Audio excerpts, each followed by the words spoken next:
কিসের ভয়ে এমন যুবক আসলো হে তাই চলি তারি ভয়ে নামটি তাহার মোহাম্মদ রে মাতা তাহার আমিনা মোরা যাদের পূজা করি সে তো তাদের মানে না। আমরা যাদের মাবুদ বলি ও তাদের বলে না, আমরা যাদের স্রষ্টা বলি ও তাদের বলে না। এই জন্য চলে যাচ্ছি বাবা। নবীজি বললেন হোমা আর কি অন্যায় আছে? বুড়িটা দ্বিতীয় অন্যায়ের কথা বলছে। দয়া নাই রে মায়া নাই রে এমন ছেলে আমি না, সে যুদ্ধ করে মানুষ মারে করে শুধু বিচার, তাই বলিয়া থাকবো না রে এমন গায়ের মাঝে গাটলি খানা দাও না আমার চলি নিজ কাজে। ও বাবা আমাকে ছেড়ে দাও বাবা, লেট হয়ে যায়, সে মোহাম্মদ যদি এসে যায় সর্বনাশ হয়ে যাবে। বুড়িটা জানে না যে এই সেই মোহাম্মদ সাল্লাল্লাহু আলাইহি ওয়াসাল্লাম আমার পাশে কথা হচ্ছে, একটু জোরে বলুন না সুবহানাল্লাহ। বুড়ি জানে না এই সেই মোহাম্মদ সাল্লাল্লাহু আলাইহি ওয়াসাল্লাম। তো নবীজি তখন বলছে চলে যাবেন? তো নবীজি তখন বলছেন ও বুড়ি মা গাতিলি খানা দাও আমায়, চলো চলি দুজনেতে যেতাই গিয়ে সন্ধ্যা হয়, গাতিলি খানা মাথায় নিয়ে আমার নবী চলে। বুড়িমা বলছেন এমন মায়াকে দেখাবে বুড়িমা এবার বলে ও কে তুমি বাবা? আমার বোঝাটা বহন করে নিয়ে যাচ্ছ কি বাবা তুমি? মক্কাতে এমন ব্যক্তি নাই। এখন দেখবেন কারোর যদি সাইকেল থেকে বাইক থেকে কিছু পড়ে যায় মানুষকে একটু তুলে দেবে সে সময়টাও মানুষের জন্য নাই, ঠিক কিনা ভাই? রাস্তা দিয়ে যাচ্ছে কোনো একটা ইট পড়ে আছে, আপনি মনে করছেন এই ইটটা যদি সরিয়ে দিই তাহলে মানুষের উপকৃত হবে, মানুষ উপকার পাবে, যেহেতু কারণ না জানি পায়ে লাগলো নোকটা উঠে গেল, এটুকু যদি না করেন তাহলে বুঝতে হবে আমার ইমানে খাতরা এসেছে, ইমানটাও নাই। ইমানের সব থেকে অনেক শাখার ভিতরে সব থেকে ছোট শাখা রাস্তায় যদি কোনো কষ্টদায়ক বস্তু পড়ে থাকে সেটাকে কি করে দেওয়া? সরিয়ে দেওয়া। আর আমরা কি করে আরো দিই, দুই একজন আবার রাস্তা আটকে দেয়, কিছু হলি রাস্তা আটকায়। কে শিখিয়ে দিয়েছে ভাই রাস্তা আটকাবে? কিছু জায়গায় জলসায় গেছি রাস্তায় জলসা দিচ্ছে, কে শিখিয়ে দিয়েছে তোমাদের এই রাস্তায় জলসা দেওয়া? কেন মানুষকে কষ্ট দিয়ে জলসা দেবেন কেন? রাস্তা না থাকে, যদি জায়গা না থাকে দেওয়ার দরকার নাই, এটা তো ফরজ না। ফরজ নাকি ভাই? দিতেই হবে। মানুষের যাতায়াতের রাস্তাটা আটকে জলসা দেবেন, তার মানে কে শিখিয়ে দিয়েছে আপনাকে? কখনো এটা করবেন না। কোন মানুষকে কষ্ট দিয়ে কোনো কিছুই করা যাবে না। আল্লাহ রাসূল সাল্লাল্লাহু আলাইহি ওয়াসাল্লাম ওই বেদুইনের বোঝাটা মাথায় করে নিয়ে যাচ্ছেন। বুড়িটা কি বলছে জানেন? এবার বুড়িটা বলছে মুহাম্মদ তো নাই আসিয়া, বাবা তুমি যদি আসিতে গ্রাম ছেড়ে না আসিতাম, থাকতাম আমি খুশিতে। এমন মায়া তোমার বাবা, তোমার নাম কি বলো? নবীজি বলছেন ও বুড়ি মা বলবো আমি কোথায় যাবে চলো। বুড়িটা বলি ফেললো বাবা শোনো, ওই মক্কার মোহাম্মদ না হয়ে যদি তুমি হতে, তোমার যে আখলাক, আমি আর চলে যেতাম না। একটু জোরে বলুন না সুবহানাল্লাহ। বুড়িটা জানে না যে এই সেই মোহাম্মদ রাসূল। বুড়ির মতো বলেই যাচ্ছে। আল্লাহ রাসূল সাল্লাল্লাহু আলাইহি ওয়াসাল্লাম মাথায় বোঝা নিয়ে যাচ্ছেন আর পিছন দিক দিয়ে শুধু হচ্ছে বাবা নামটা একটু বলো বাবা। নবীজি বলছেন মা বলবো, চলুন না মা। গন্তব্যস্থান এসে গেলেন, বোঝাটা রাখলেন, রাসূল চলে যাচ্ছেন, পিছন দিক দিয়ে বুড়িটা বলছে ও বাবা সে নামটা তো তুমি বললে না? বুড়ি মা বলে বাবা ছেলে এবার তুমি চলো, যাওয়ার আগে নামটি তুমি আমার সাথে বলো। নবীজি বলেন বুড়ি মা যার বয়েতে চলেছ আমি তো সেই মুহাম্মদ, কি ভয় তুমি পেয়েছ দিয়েছো, এটা জোরে বলুন না সুবহানাল্লাহ। বুড়ি তো অবাক, হায় রে, যার বিরুদ্ধে এত কথা বললাম সেই মানুষটা এখানে। মানুষ লজ্জা পাবে না, পাবে না ভাই? আপনি একজনের বিরুদ্ধে খুব বলছেন, অথচ তিনি সামনে দাঁড়িয়ে। খারাপ লাগবে সেই মানুষটা না চিনে এত কথা বললাম। বুড়িটা এবার সিদ্ধান্ত নিচ্ছেন, দেখেন সিদ্ধান্তটা কি। আর সমাজে এক শ্রেণীর মানুষ তারা বলছেন মুসলিমরা জোর করে হিন্দু ভাইদেরকে পেটাই করে তলোয়ার দেখিয়ে জোর করে ইসলাম কবুল করিয়েছে। এই কথাটা সত্য না মিথ্যা ভাই? একটু জোরে বলে। কেউ কারো জোর করে ইসলাম কবুল করাতে পারে? তলোয়ার দেখিয়ে পারে না কোন ধর্মাবলম্বী, এটা কখনো সম্ভব নয়। আর ইসলাম কি এই স্বীকৃতি দিয়েছে? কখনো দেয়নি। ইসলাম কি স্বীকৃতি দেয়নি কাউকে জোর করে জুলুম করে তলোয়ার দেখিয়ে ভয় দেখিয়ে জমি কেড়ে নিয়ে ইসলাম কবুল করাও। এই স্বীকৃতি আল্লাহ দিয়েছেন? রাসূল দিয়েছেন? কোন বইতে প্রমাণ করতে পারবেন? না, কখনো নয়। ভুল বোঝানো হচ্ছে। যদি আমার ভাইরা থেকে থাকেন, আমার কাকারা যদি থেকে থাকেন, প্লিজ আপনারাও বই পুস্তক পড়ুন, দেখবেন কোথাও এরকম উল্লেখ নাই। আর যিনি করেছেন আমার মনে হয় এই দেখবেন আমাদের হিন্দু আর মুসলিমদের ভিতরে পার্থক্য বানানোর জন্য এক শ্রেণীর মানুষ চেষ্টা করে কিভাবে এদেরকে ডিভাইডেড করা যায়। যদি করা যায় তাহলে তার সে যে ইচ্ছা নিয়ে এসেছিল এই দুজনের মিল্লাত আর মোহাব্বত দূর করে দিয়ে ফায়দা লুটবে বলে, আর সমাজের ভিতরে এই শ্রেণীর মানুষের উৎপত্তি জন্ম হয়েছে না হয়নি ভাই? জন্ম হয়েছে। আমাদের গ্রামে আল্লাহর রহমে এটা পারে না। আমাদের গ্রামে এটা পারিনি। আমাদের গ্রামের বাউন মশাই থেকে শুরু করে আমার হিন্দু ভাইরা কাকারা, আমাদের ভিতরে যে মিল্লাত গলায় গলায়, আলহামদুলিল্লাহ কোনো অসুবিধা নাই। আমার কাকারা তানারা পূজা করবেন, আমরা আবার মিলাদ দেব, উভয়ের সহযোগিতা করব। পুলিশ প্রশাসন এসে মণ্ডপের সামনে বসে থাকবে, তার মানে কেন? কোন মণ্ডপের সামনে বসে থেকে সেই মণ্ডপকে জ্বলিয়ে দেবে, আঘাত করবে, এটা কি কোনো মানুষের কাজ হতে পারে ভাই? একটু জোরে বলে। তাহলে পুলিশ কিসের জন্য থাকে? না জানি এই মণ্ডপের উপরে কোনো আঘাত যাতে না আসে।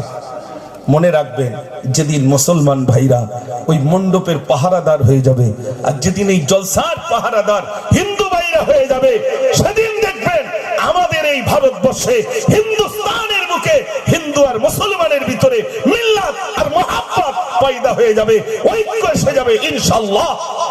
একটু সবাই বলুন না ইনশাআল্লাহ। সোনার ভাইরা কি গজল বলছিল মনে আছে তো? বুড়িটা এবার কি বলছে? ইস, তাহলে তোমার বিরুদ্ধে এত কথা বললাম বাবা। বুড়িটা এবার সিদ্ধান্ত নিচ্ছেন। কি সিদ্ধান্তটা নিচ্ছে দেখেন। বুড়িটা বলছেন, এত দয়া তোমার বাবা আগে যদি জানিতাম, কেন বাবা ঘর হতে গাতিলখানা আনিতাম। ভুল করেছি বাবা ছেলে, ক্ষমা আমায় করে দাও, ইসলাম আমি করব কবুল, কলমা আমায় বলে দাও। একটু জোরে বলো না সুবহানাল্লাহ। বুড়িটার বলতে হলো না, বুড়িটার সঙ্গে সঙ্গে বলছিস এত সুন্দর চরিত্র আর এই আখলাকবান মানুষ, যার দিকে আমি পালিয়ে যাচ্ছিলাম। না বুড়ির তলোয়ার দেখাতে হয়েছে, না বুড়ির কোনো কিছুই দেখাতে হয়েছে, বরং আমার রাসূলের আদর্শ আর চরিত্র দেখে মানুষ দলে দলে ইসলাম কবুল করেছেন। জোরে বলুন না সুবহানাল্লাহ।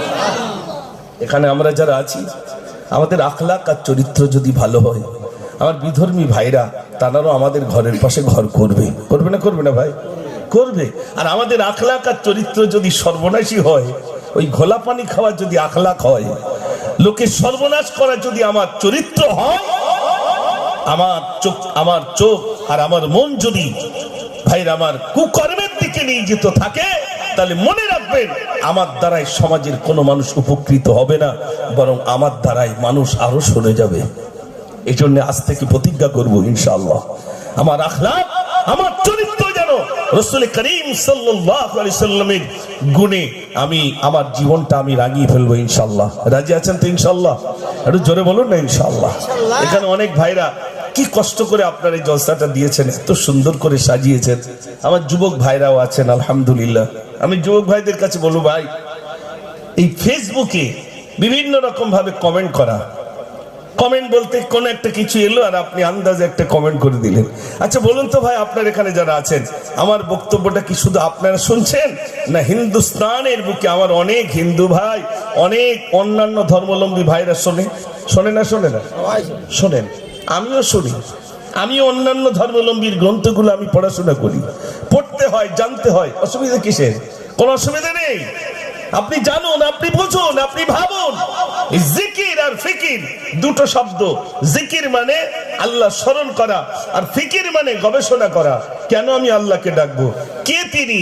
যত বেশি গবেষণা করবেন, যত বেশি নিজের ভিতরে ফিকির আনবেন, চিন্তা আনবেন, তত বেশি ওই মানুষটা তার রবকে ফিরে পাবে। একটু জোরে বলুন না সুবহানাল্লাহ। ভাইরা চিন্তা করুন, একদিন এই দুনিয়া ছেড়ে চলে যেতে হবে, একদিন তো চলে যেতে হবে। তাহলে এই দুনিয়াটা কিসের জন্য? আপনি গবেষণা করুন, আপনি পেয়ে যাবেন। গবেষণা করবেন না, কিচ্ছু পাবেন না। শুধু খাচ্ছি, শুধু খেয়েই যাচ্ছে, এটা নয়। রাসূল কারীম দেখবেন অনেক সময় গ্রামে এসব বলে, মুসলিমরা শুধু খেয়ে সর্বনাশ করছে। বলে না? বলে না? আল্লাহ রাসূল বলেছেন, তোমাদের পেটটাকে তোমরা তিনটে ভাগে ভাগ করো। একটা ভাগ খালি, একটা ভাগ ভর্তি, আর একটা ভাগ পানি। তাহলে এক ভাগ পানি, এক ভাগ খালি, এক ভাগ ভর্তি। ক ভাগ হলো? তিন ভাগ। কাল যদি কলমাখানি হয়, সত্য কথা বলবেন, পেট তিন ভাগ থাকবে? তিন ভাগ থাকবে ভাই? হাত ধরে তুলে ভাই, একটু হাত ধরে তোল। আর শুধু বলে ভাই ঝোল বাদ দে, একটু হাট দিকে দে, ঝোল বাদ দে, একটু হাট দিকে দে। খেলো, খাওয়ার সময় খেলো, আবার যাওয়ার সময় বলে যাচ্ছে ভাই যিনি খাওয়া দিয়েছেন তিনি যে সব রান্না বান্না ঠিক আছে তো? সব ঠিক আছে, তো লবণটা একটু চড়া হয়ে গেছে। তারপরে আরেক সাইডে যাচ্ছে, ভাই সব ঠিকঠাক আছে তো? সব ঠিক আছে তো, তোমার খাদিমদারে সর্বনাশ করলি, একবার আসলি। এরকম লোক আছে না? না, ওদের সারা দুনিয়া যদি ধরে খাওয়ান, ওদের নজর ভরবে না ভাই। মন্দ যাবে, ওদের নজর ভরবে বলে মনে হয় না। এখানে জানা আছেন, বিশ্বাস করুন, একটি টাকা আয় করুন, একটি টাকা যদি হালাল টাকা হয়ে যায়, ওটাই হবে বরকতি টাকা। একটু জোরে বলুন না সুবহানাল্লাহ। রাসূল করিম সাল্লাল্লাহু আলাইহি সাল্লাম এখানে জানা আছেন। আমি আপনাদের কাছে বলি ভাই, ক্ষুধার যন্ত্রণায় কোনোদিন ছটফট করেছেন যে বাড়িতে কিছু নাই? এরকম হয়েছে কারোর? হয়নি। তাহলে যার কথা শোনার জন্য এসেছি, তিনি তো একদিন না, দুদিন না, 3 দিন অনাহারে পেটে একটা কাপড় দিয়ে বেঁধে রেখে দিয়েছেন, ক্ষুধার তাড়নায়। আমাদের হয়েছে কোনোদিন ভাই? হয়নি। রাসূল করিম সাল্লাল্লাহু আলাইহি সাল্লাম ক্ষুধার তাড়নায় পেটে কাপড় বেঁধে রেখে দিয়েছেন। ফাতেমাতুজ জাহরা রাদিয়াল্লাহু তাআলা এসে বলছেন, আব্বা হাসান আর হুসাইন 3 দিন অনাহারে। নবীজি কাপড়টা উঁচু করে বললেন, ও ফাতেমা দেখো, আমি 3 দিন অনাহারে পাথর বেঁধে রেখে দিয়েছি, যাতে করে পেটটা ফুলে গেলে আবার খিদে পাবে, তাই পাথর দিয়ে বেঁধে রেখে দিয়েছি ক্ষুধার তাড়নায়। উম্মতকে দেখিয়েছেন ক্ষুধার জ্বালায় মরবে, ক্ষুধার জ্বালায় ছটফট করবে, কিন্তু বেহালালি মাল তুমি খাবে না। ক্ষুধার যন্ত্রণায় ছটফট করবে, অন্যের মাল হরণ করবে না। ক্ষুধার যন্ত্রণায় ছটফট করবে, হারাম বস্তু তুমি গালে দেবে না। এটাই রাসূল শিখিয়েছেন, ঠিক কি না ভাই? না ওই শুধু পেটে কাপড় বেঁধে যারা আমরা সুবহানাল্লাহ বল, এটা শিখিয়েছেন উম্মতকে। উম্মতকে শিখিয়েছেন, যাতাই তুমি খেও না, যেখানে সেখানে খেও না, যা পাও তাই তুমি হাউমাউ করে খেয়ে ফেলছো। তোমার খাওয়ার ভিতরেই যদি গলদ হয়, তোমার ইবাদতটাই গলদ হয়ে যাবে। আর খাওয়া যদি ভালো হয়, ইবাদতটা কি হবে? ভালো হবে। আমার ভাইরা রাগ করছেন নাকি? গজল শোনাবো তো, একবার দরুদ শরীফ পড়ুন। আল্লাহুম্মা সাল্লি আলা মাওলানা মুহাম্মদ। আচ্ছা, মা জননী, মা জননী, মা জননী গো, মা জননী, মা জননী, মা জননী গো, মা জননী, মা জননী, মা জননী গো, মা জননী, মা জননী, মা জননী গো। তুমি বিনা থাকতে পারি কেমনে বলো, কেমনে বলো, কেমনে বলো। মা জননী, মা জননী, মা জননী গো, মা জননী, মা জননী, মা জননী গো। তুমি মা জননী, মা জননী, মা জননী গো, মা জননী, মা জননী, মা জননী গো। নিরালাতি একা একা আমি বলে কাঁদি আমি বালিশ ভিজে যাই, নিরালাতি একা একা আমি কেঁদে যাই। মামা বলে কাঁদি আমি বালিশ ভিজে যাই। ও মা তুমি একটুখানি ডাকবে বলো, ডাকবে বলো, ডাকবে বলো, মা জননী মা জননী মা জননী গো, মা জননী মা জননী মা জননী গো। নারে তাকবীর। বাড়িতে যদি বৃদ্ধা মা থাকে আর বাপ যদি বৃদ্ধ থাকেন, আমার যুবক ভাইরা যারা আছেন, সমাজে এই রোগটা প্রচুর ভাবে দানা বেঁধেছে। বিয়ে হওয়ার 1 মাস 2 মাস 3 মাস খুব জোর, আর থাকে না, পৃথক হয়ে যাচ্ছে। আপনাদের এই এলাকার দিকে এরকম আছে কি বলতে পারবো না, তবে আমাদের দিকের কথা বলছি, এখানে হয়তো ভালো। সমাজ শেষ হয়ে যাচ্ছে, এই বাপ আর মাকে পৃথক করে দিয়ে ছেলে ভাবছে আমি বিরাট কিছু করব। মনে রাখবেন, মা মায়ের কদম তলে সন্তানের দ্বার জান্নাত রয়েছে। একটু জোরে বলুন না সুবহানাল্লাহ। আমার যুবক ভাইরা, একটু মাকে ভালোবাসুন, মাকে ভালোবাসুন। প্রয়োজন হলে মা বৃদ্ধা হয়ে গেছে, মায়ের পাটা একটু তেল দিয়ে দেন, হাতে তেল দিয়ে দেন, চুলগুলো একটু তেল দিয়ে দেন। আপনি সন্তান, এটা পারা যায় না? যায় না ভাই? জোরে বলেন। যাই। কেন করি না ভাই? আমরা মাকে কেন সেবা করি না? মাকে কেন ভালোবাসি না? আল্লাহ রাসূল সাল্লাল্লাহু আলাইহি সাল্লাম তিনি মায়ের কথা 3 বার বললেন। বিশ্বাস করুন, আমারও মা চলে গেছে। আমি গভীর রাতে যখন বাড়িতে যেতাম, মা আমাকে ডেকে বলতো সকালবেলা, বাবু তুমি যতক্ষণ না এসেছো ততক্ষণ আমার ঘুম আসেনি। আমি বললাম রাত 2:30 3টে, কখনো 4টে বেজে যায়, মা তুমি জেগে থাকো? বলছে তোমার ওই গাড়ির লাইটটা যতক্ষণ না দেখি আমার ঘুম আসে না। আপনার এখানে যারা আছেন, আমিও আজ রাত হয়তো 2:30 2টো 3টের দিকে বাড়িতে যাব। আমার জন্য আমার বিবি কি জেগে থাকবে বলে মনে হয়? একটু জোরে বলে। বাড়ি গিয়ে একটু পরীক্ষা করে দেখবেন তো কে ছটফট করে। আপনি শুধু বাড়ি থেকে বিবিকে বলে যাবেন, মাকে বলবেন না যে আমি কলকাতা যাচ্ছি। মা কিন্তু জিজ্ঞেস করবে, বৌমা ছেলে কোথায় গেল? তো বলতে চায় না, তারপরে বলছে একটু বলো না। ওই কলকাতায় গেছে। সেক্রেটারির কথা একটু টান টান হয় না? হয় না? হয়। কলকাতায় গেছে।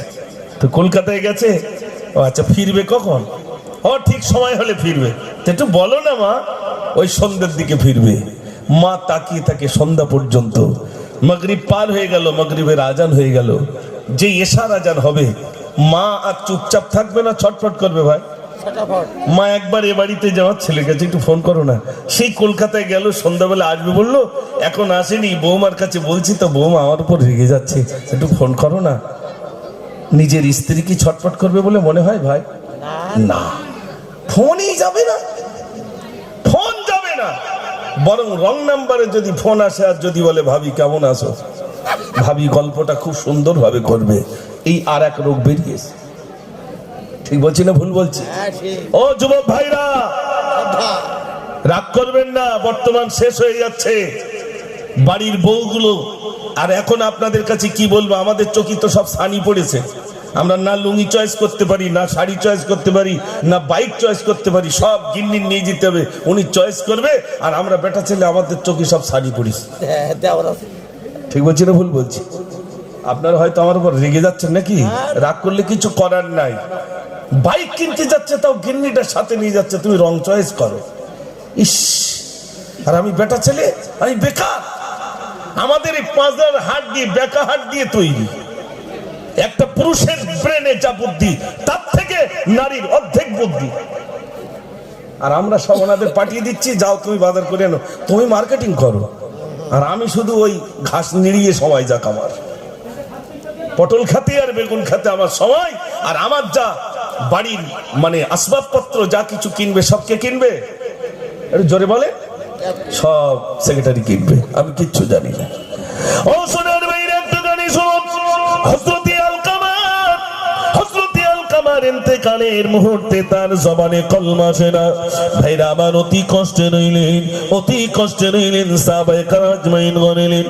এত কলমা পড়েন হযরত আলকামার জবানে কলমা সেনা জবানে কলমা সেনা হযরতে আলকামারের কথা আল্লাহর নবীর কাছে গিয়ে সাহাবারা বললেন ইয়া রাসূলুল্লাহ আলকামারের জবানে কলমা সেনা আল্লাহর নবী বললেন তার মা কি জীবিত আছে ইয়া রাসূলুল্লাহ ইয়া হাবিবাল্লাহ আমরা জানি না তবে দেখতে হবে সাহাবায়ে কেরাম আজমাইন খোঁজ নিয়ে দেখলেন আলকামারের মা জীবিত রয়েছেন আল্লাহর নবী বললেন যাও যাও আলকামারের মাকে তোমরা ডেকে নিয়ে যাও আলকামারের মাকে ডেকে নিলো আল্লাহর নবী সাল্লাল্লাহু আলাইহি সাল্লাম ডাক দিয়ে বলছেন ও আলকামারের মা আলকামারের জবানে কলমা সেনা আলকামারের জবানে কলমা সেনা আলকামা তোমাকে বেশি কষ্ট দিয়েছে বলে আজ আলকামারের জবানে কলমা সেনা তুমি যদি ক্ষমা করে দাও আলকামার তালে কলমা পড়ে সে মৃত্যুটা বরণ করতে পারবে তার মৃত্যুর যে যন্ত্রণা কষ্টটা আসান হয়ে যাবে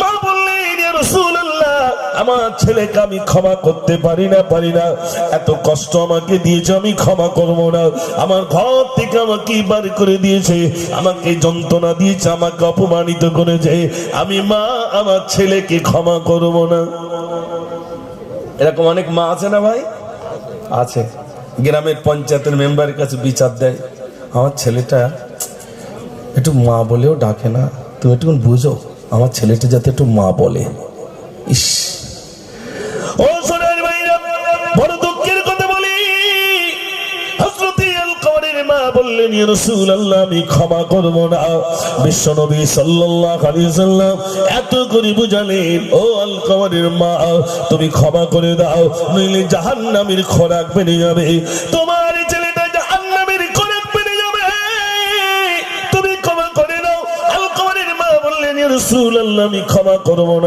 না আল্লাহর নবী সাল্লাল্লাহু আলাইহি সাল্লাম পরিশেষে বললেন সাহাবারে ওই জঙ্গল থেকে তোমরা কিছু কাঠ নিয়ে এসো ওই কাঠগুলো নিয়ে আমার সামনে আলকামারকে জ্বালিয়ে দাও তার মা দেখো আলকামারকে জীবিত অবস্থায় জ্বালিয়ে দাও মা বললেন ইয়া রাসূলুল্লাহ আমার সামনে আমার ছেলেটাকে যদি জ্বালিয়ে দেন পুড়িয়ে দেন আমি মা সহ্য করতে পারবো না ও সোনার ভাইরা আমার মা বলছেন ইয়া রাসূলুল্লাহ আমার সামনে আমার ছেলেটাকে যদি আগুন দিয়ে জ্বালিয়ে দেন আমি মা সহ্য করতে পারি না আলকামারের মায়ের মুখে কথা শুনে আল্লাহর নবী বললেন ও আলকামারের মা এটা দুনিয়ার আগুন জাহান্নামের আগুন বড় ভয়াবহ এ তো দুনিয়ার আগুন জাহান্নামের আগুন 70 গুণ বেশি হয়ে যাবে আলকামারের মা এই কথা শুনে শুধু একবার জবান থেকে বললেন ইয়া রাসূলুল্লাহ ইয়া হাবিবাল্লাহ আমার আলকামারকে আমি ক্ষমা করে দিলাম যেই না মা বললেন আমার ছেলেকে ক্ষমা করে দিলাম সঙ্গে সঙ্গে দেখা গেল আলকামারের জবান থেকে কলমাটা নসিব হয়ে গেল জোরে বলুন না সুবহানাল্লাহ